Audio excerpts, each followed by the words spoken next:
Bonjour et bienvenue dans l'atelier du Papercraft. Aujourd'hui dans cette vidéo, on va parler d'un Papercraft, enfin d'un personnage en tout cas qui me tenait à cœur. Ça fait longtemps que j'adore ce dessin animé.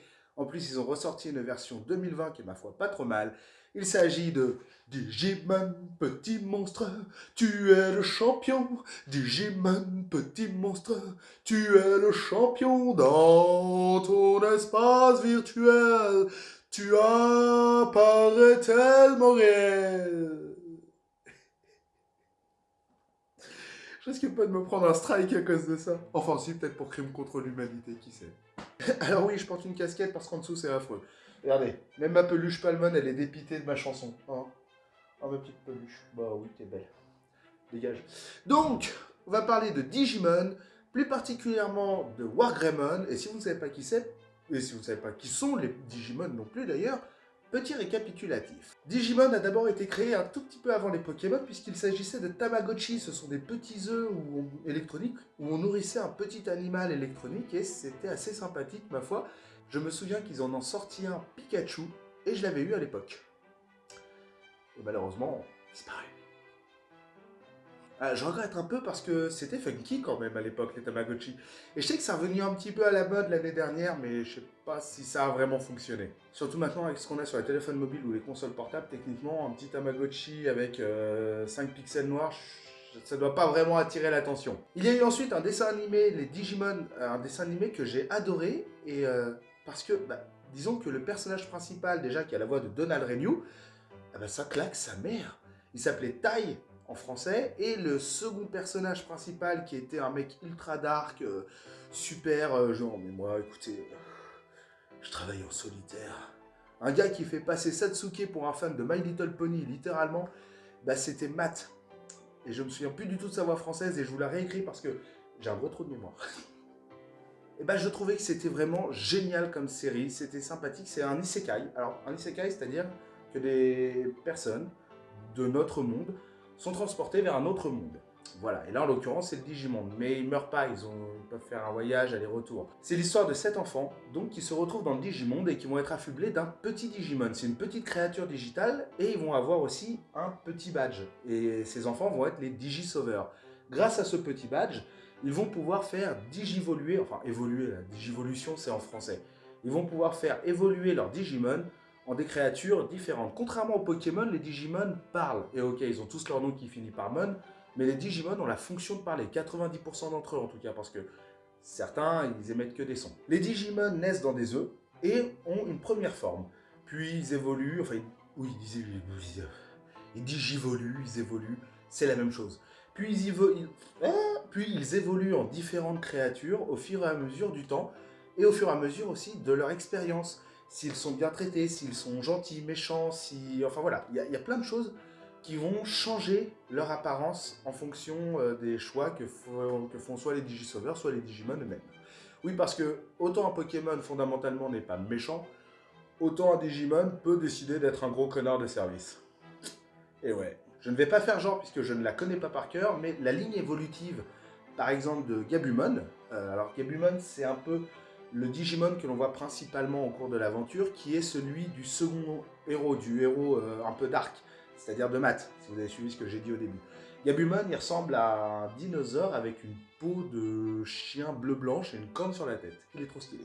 Mais la ligne évolutive, contrairement au Pokémon, c'est un peu plus long, puisqu'il va commencer en tant que bébé à Punimon, puis Tunomon, enfin Gabumon, celui qu'on va voir le plus souvent, Garurumon, ensuite Wergarurumon, et enfin la forme ultime en Metal Garurumon. Il aura la possibilité aussi de fusionner avec celui que je vous montrerai tout à l'heure, en Omegamon. Donc comme vous voyez, la ligne évolutive est assez grande, c'est l'équivalent de 2 lignes évolutives dans Pokémon. Mais il y a aussi des possibilités, des embranchements différents. Par exemple, un Digimon peut avoir 4-5 formes différentes en fonction de comment il va évoluer, comment il décide d'évoluer. Sachant que, à part les Digimon des héros, généralement quand un Digimon évolue de lui-même, il reste à ce stade-là. C'est que les Digimon des héros qui vont fluctuer, puisqu'ils vont évoluer dans un sens, puis revenir à un état précédent, puis à nouveau dans un sens, et enfin encore un état précédent. Et ça, malheureusement, ils peuvent pas grand-chose. Justement, c'est le but. C'est ce qui apporte des fois un tout petit peu de piment dans l'aventure. Est-ce qu'ils seront assez forts, ou est-ce qu'ils ont besoin de plus de force? Voilà, il y a plein de choses comme ça, et que j'aime beaucoup justement dans Digimon. Bon, il est temps de parler du papercraft que je vais vous montrer. Et là, pour le coup, on va parler de la suite évolutive du monstre principal de l'histoire, du héros Tai. Il s'agit d'Agumon, avec sa ligne évolutive. Si je ne me trompe pas, c'est... Eh ben, je me serais trompé. Vous avez d'abord Botamon, suivi de Koromon, Agumon, Greymon, qui a ensuite la possibilité de devenir Metal Greymon ou Skull Greymon. Eh ouais, parce qu'à un moment, il est forcé de digivoluer. Ça tourne mal, il devient Skull Greymon. Je vous ai dit que ça pouvait changer. Et enfin, la bête ultime, War Greymon. Il est stylé, hein? Ouais, je sais. 40 petits centimètres, il est beau gosse comme tout, moi. J'ai mis environ une dizaine d'heures à le faire et il y a beaucoup de choses à dire sur lui. Déjà, il faut savoir que je l'ai téléchargé sur le site JAV Papercraft et je vous mets le lien dans la description si vous voulez le faire. Il est dispo en fichier PDO, donc on peut l'utiliser sous Pepakura et ça c'est bien. Et surtout, eh bien, 40 cm, ça fait une grande taille. 40 cm à la pointe de la griffe puisque c'est elle qui est la plus élevée. Il a une position assez courbée, j'ai envie de dire, et il tient bien, il tient plutôt bien. Alors, on va en parler, mais je vais vous donner 2-3 petits conseils. Déjà, il faut savoir que les ailes, le Brave Shield, c'est comme ça qu'il s'appelle, sont vides à l'intérieur et doivent être collées sur 2 petits taquets qui se trouvent ici. Mais je vous conseille aussi, il me reste un peu un fil d'amande colle à chaud, de coller au niveau de l'épaulette. Voilà. Je vous montre comme ça, vous collez sur l'épaulette et vous collez sur le petit taquet derrière. Ce sera toujours mieux d'avoir 2 points de colle, sachant que l'épaulette elle-même n'est collée que ici, sur le torse. Puisqu'en fait, vous allez avoir le torse avec les bras, jusqu'au slip, le slip inclus, je précise, les jambes, qui sont des pièces séparées, les griffes, l'armure, les épaulettes, le Brave Shield et le haut de la tête aussi. Et justement, c'est très important. Écoutez-moi bien. Vraiment. Ouais, ne faites pas l'erreur que j'ai faite parce que ça a été très chiant pour ma part. Déjà, vous avez le haut de la tête à faire, c'est-à-dire le crâne avec les 3 cornes, les petits cheveux derrière et la deuxième partie. Et là, ceci est une pièce unique. Elle est fermée. Ensuite, vous allez attaquer la mâchoire du bas avec le cou, le torse, les bras et le slip. À ce moment-là, ne collez pas la tête sur le torse tout de suite. Attendez un petit peu. Moi, je me suis fait avoir et à force de le manipuler, j'ai fait quelques plis un peu dégueulasses. J'ai cassé la corne que j'ai dû recoller une fois. Et j'ai été bête, j'aurais dû attendre d'avoir terminé avant de recoller. Puisque au final, c'est un petit peu déchiré en dessous. Donc en réalité, soit vous terminez par la partie tête avec les yeux, soit vous la commencez mais vous la laissez de côté et vous faites tout le reste du corps. J'ai utilisé encore une fois beaucoup de colle à chaud à l'intérieur pour le renforcer parce que j'avais envie et parce que j'en avais sous le coude, surtout. Quand vous faites le torse, vous allez attaquer le cou, vous allez vous arrêter à peu près à cette limite là et vous allez attaquer les bras. Les bras vont se solder par un plat au niveau de la main. Pensez à bien mettre de la colle à chaud dans le coude, si vous voulez, hein, c'est pas obligatoire, mais ça permet de résister. J'ai oublié de vous le dire, oui, très important. Je l'ai imprimé sur du 160 g extra blanc Clairefontaine. Donc vous allez avoir les mains qui se finissent par un plat, et ensuite vous allez attaquer le slip-bar. Et le slip, eh bien ce sont 2 pièces là qui sont fermées, c'est-à-dire que les jambes sont des pièces à part du slip. Pour le coup, il n'y a pas de complication à faire. Pour ça, c'est la partie la plus difficile, c'est l'entrejambe. Juste pour ça, d'ailleurs, je lui donne la note de 5 sur 10, en termes de difficulté. C'est quand même juste la patience qui va primer là-dedans.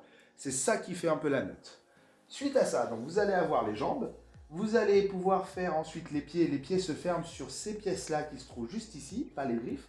Mais là, je vous conseille par contre d'utiliser de la colle à chaud ou quelque chose d'un peu lourd pour blinder les griffes à l'avant, ici, d'un poids.